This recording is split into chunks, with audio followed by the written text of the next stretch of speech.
Tara guys, mag-unboxing tayo. Itong ano na to ay kanina lang dumating. Sabi ni kuya, i-assemble ko daw siya. So, buksan natin guys kung anong laman nito.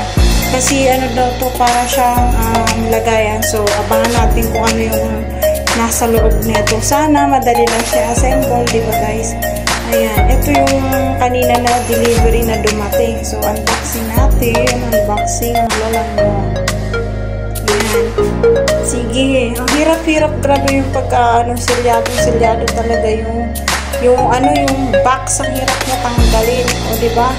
May dilim na lang ang aking cellphone sa ayan, yung sobrang excited bukas. At ayun nga guys, yung una kong nakuha na yung parang plywood, yun yung pinaka magiging patungan nung ating gagawin na yan, mga bakal siya.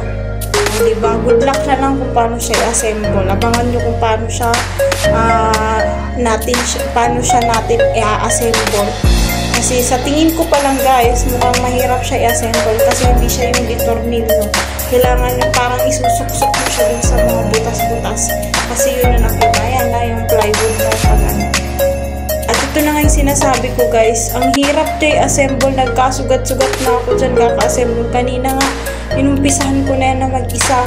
Umakyat ako sa sobrang inis ko kasi nasugatan na ako. Umakyat muna ako sa taas. Tapos, ayun, humiga-higa muna ako. Tapos maya-maya, nagpatulog na ako kay kulot kasi hindi ko talaga siya kaya. Tapos nakakainis.